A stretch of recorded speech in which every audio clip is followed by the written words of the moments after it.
सन्नो मित्रः संवर्णः सन्नो भवद्वर्यमा सन्न इन्द्रो बृहस्पतिः सन्नो विष्णुरुक्रमः नमो ब्रह्मणे नमस्ते वायो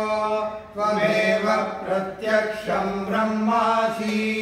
त्वामेव प्रत्यक्षं ब्रह्म वदिष्यामि ऋतं वदिष्यामि सत्यं वदिष्यामि तन्मामवतु तद्वक्तारमवतु अवतु माम् अवतु वक्तारम् ॐ शान्ति शान्ति शान्तिः शिक्षाम्यामः वर्णस्वरः पात्रावलं सासंधानः इत्युक्तक्षीक्षाध्यायः सहनौ ब्रह्मवत्ससम् अथादस्सहं गीताय उपनिषदं व्याख्यास्यामः पञ्चदशगणेषु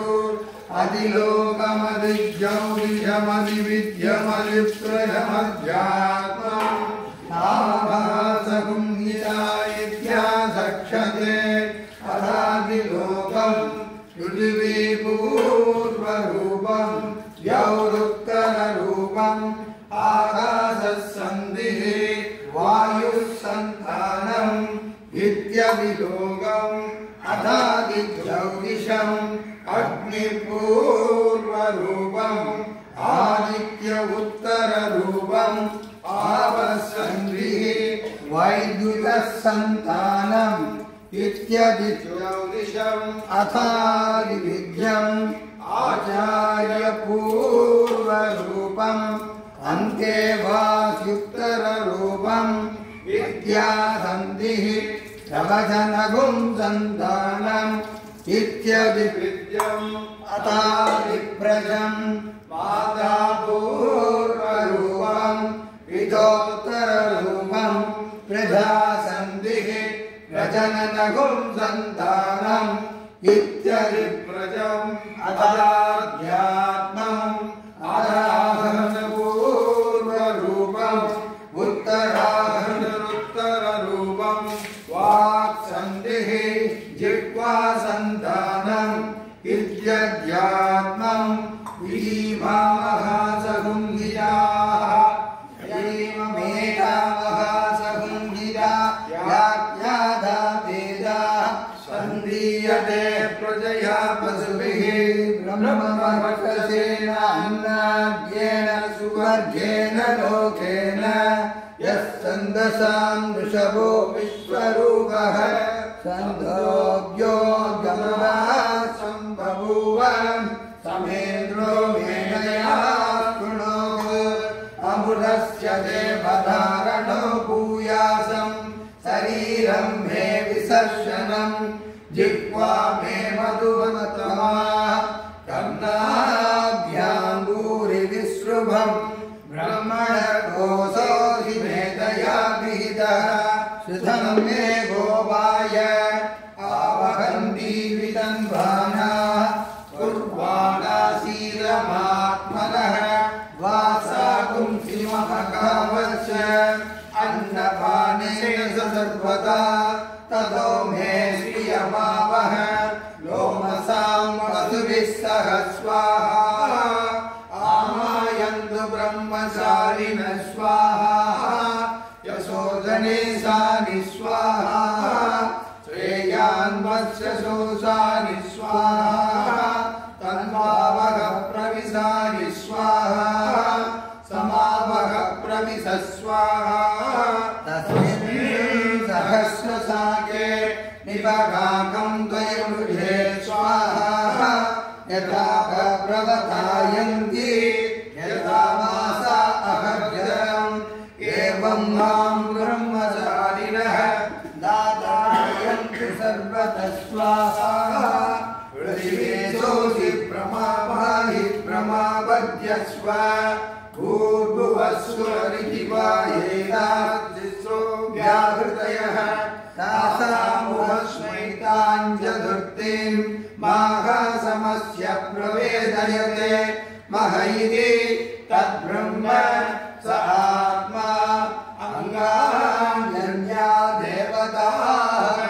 भूरिवा अयं लोकः भुवरित्यन्तरिक्षं सुवरित्यसौ लोकः महरित्यादित्यः आदित्येन सर्वे लोका महीयन्ते पूरिदिवाग्निः भुवरिति वायुः सुवरित्यादित्यः महरिति चन्द्रमाः सर्वाणि ज्योतिषुंसि महीयन्ते पूरिदिवारुषः भुवरिति सामानि सुवरिति यशो पुंसि महरिति ब्रह्म ब्रह्मणा वाव सर्वे वेदा महीयन्ते पूरिति वैश्वानः भुवरित्यभानः सुवरिति व्यानः महरित्यन्नः अन्नेन वाव सर्वे प्राणा महीयन्ते तावायेताश्चतश्चतुष्षाः शतश्चतस्रो व्याहृतयः तायो वेद तवेद ब्रह्म सर्वेष्मै देवा बलिमावहन्ति स येषोऽन्तर्हृदय आकाशः तस्मिन्नयं पुरुषो मनोमयः अमृतो हिरण्मयः अन्तरेण चालुके ययैषस्तनैवावलम्बते योनिः यत्रासौके शान्तो विवर्तते यमोक्षशीर्षकभारे भूरित्यग्नौ परितिष्ठते भुव इति वायौ सुवरित्यादित्ये मह इति ब्रह्मणि आप्नोति स्वाराज्यम् आप्नोति मनसस्पतिः वाक्पतिः चक्षुष्पतिः श्रोत्रपतिर्विज्ञानपतिः एतत्ततो भवति आकाशशरीरं ब्रह्म सत्यात्मा प्राणारामं मन आनन्दं शान्तिसमृद्धममृतम् इति प्राचीनयोग्यो भास्व पृथिव्यन्तरिक्षं द्यौदिशो वान्दरदिशाः अग्निर्वायुरादित्यश्चन्द्रमा नक्षत्राणि आपवोषधयो वनस्पतय आकाशात्मा नित्यविभूतम् अदाध्यात्मं प्राणो ज्ञानो बाणोदानः समानः चक्षुश्रोत्रं मनोवाक्त्वकसर्वभागं सद्गुणावास्ति मध्या एतदिविषाय ऋषिरोचते वाङ्गं वा इदं सर्वं वाङ्गेनैव वाङ्गशृणोतीति ओमिति ब्रह्म ओमिति इदं सर्वम् ओमित्येतदनुरुद्धात्मवाभ्यो श्रावयेत्याश्रावयन्ति ओमिति सामाजिकायन्ति ओं सोमिति शस्त्राणि सपुंसन्ति ओमित्यत्वभ्यो प्रतिगणं प्रतिगृह्णाति ओमिति ब्रह्मा प्रसौति ओमित्यग्निहोत्रमनुजानाति ओमिति ब्राह्मण प्रदक्षिणाब्रह्मोपाप्तवादीति ब्रह्मैवोपाप्नोति स्वाध्याय प्रवचने च अग्निहोत्रं च स्वाध्याय प्रवचने च आदितयस्य स्वाध्याय प्रवचने च मानुषं च स्वाध्याय प्रवचने च प्रजासस्य स्वाध्याय प्रवचने च रजनस्य स्वाध्याय प्रवचने च प्रजायस्य स्वाध्याय प्रवचने च सत्यमिति सत्यवसादातीतरः तव इति तवो नित्यभौरिसृष्टिः स्वाध्याय प्रवचने ये वेदिना होमौद्गल्यः तद्दिगमस्तद्दिगमः तिर्यङ्गोर्वेदानुवचनम् वेदमनुचासाद्यों देवासिनमनुशास्ति सत्यं वद कर्मञ्जर स्वाध्यायः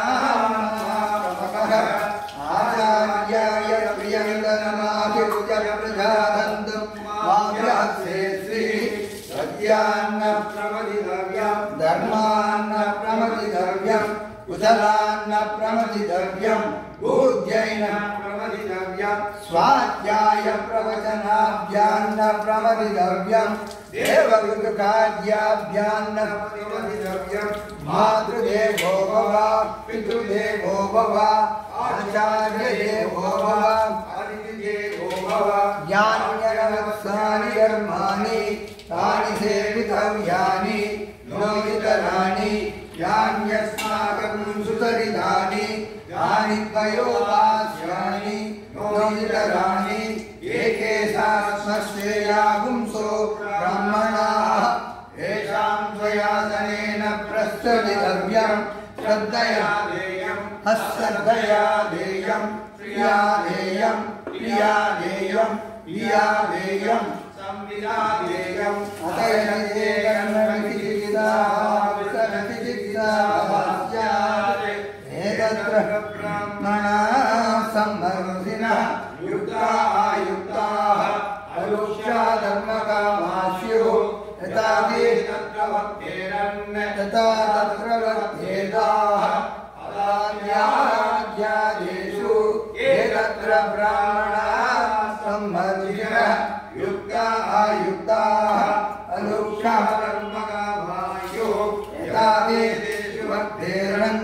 तथा तेषु वर्तेताः एष आदेशः एष उपदेशः एषा वेदोपनिषत् एतदनुशासनम् एवमुपादितव्यम् एवमुपैतदुवाक्यम् सन्नो मित्रः संवर्णः सन्नो भवत्पर्यमाः सन्नगिन्द्रो बृहस्पतिः सन्नो विष्णुरुक्रमः नमो ब्रह्मणे नमस्ते वायो त्वमेव प्रत्यक्षं ब्रह्मासि त्वामेव प्रत्यक्षं ब्रह्मावादिशं मृतमवादिशं सत्यमवादिशं तन्मामावीर तद्भक्तारमावीर आवीन्माम् आवीत् ॐ शान्ति शान्ति शान्तिः सहना भवतु सहनौ भुनक्तु सह वीर्यं करवावहै तेजस्विनावतीतमस्तु मा विद्विषावहै ॐ शान्ति शान्ति शान्तिः ब्रह्मविदानो जीवनम् तदेशायुक्ता सत्यं ज्ञानमनन्तं ब्रह्म यो वेदैनं गुहायां महे व्योमन् सोऽस्मते सर्वान् कामान् सः ब्रह्मणा विकसितेति तस्मात्मात्मन आकाशः सम्भूतः आकाशात् वायुः वायोरग्निः अग्नेरापः अद्य पृथिवी पृथिव्या ओषधयः ओषधीभ्योऽन्नः अन्नात् पुरुषः स वा एष पुरुषोन्नरसमयः तस्येदमेव शिरः अयं दक्षिणपक्षः अयमुत्तरपक्षः अयमात्मा इदं बुद्धं प्रतिष्ठा तदप्येष श्लोको भवति अन्नाद्वै प्रजा प्रजायन्ते याकाश्य पृथिवी कुस्विदाः अधो अन्नेनैव जीवन्ति अयनमयन्तः अन्नबुद्धिभूतानां ज्येष्ठः तस्मात् सर्वौषधमुच्यते सर्वं वैदेर्नमाप्नुवन्ति ये अन्नं ब्रह्मोपासते अन्नबुद्धिभूतानां ज्येष्ठः तस्मात् सर्वौषधमुच्यते अन्नात् भूतानि जायन्ते जातान्येन वर्धन्ते अद्यथेच्छिदभूतानि तस्मादन्नं तदुच्यत इति तस्मात् वाये तस्मान्नरसमयात् अन्योऽन्तरात्मा प्राणमयः तेनैष भूतः स वायैष पुरुषविद एव तस्य पुरुषविदधा अन्वयं पुरुषविदः तस्य प्राण एव शिरः ज्ञानो दक्षिणपक्षः अपान उत्तरपक्षः आकाश आत्मा पृथिवी मुच्छं प्रतिष्ठा तदप्येष श्लोको भवति प्राणं देवा अनुप्राणन्ति मन आयुष्यात्मसमस्य ये प्राणो हि भूतानामायुः तस्मात् सर्वायुषमुच्यते सर्वमेव वायुर्यन्ति ये प्राणं ब्रह्मोपासते प्राणो हि भूतानामायुः तस्मात् सर्वायुषमुच्यत इति तस्यैष एव शरीरात्मा यः पूर्वस्य तस्मात् वाये तस्मात् प्राणमयात् अन्योऽन्तरात्मा भूमयः तेनैष पूर्णः स वायेष पुरुषविद एव तस्य पुरुषविदताम् अन्वयं पुरुषविदः तस्य यजुदेव शिरः ऋग्दक्षिणः पक्षः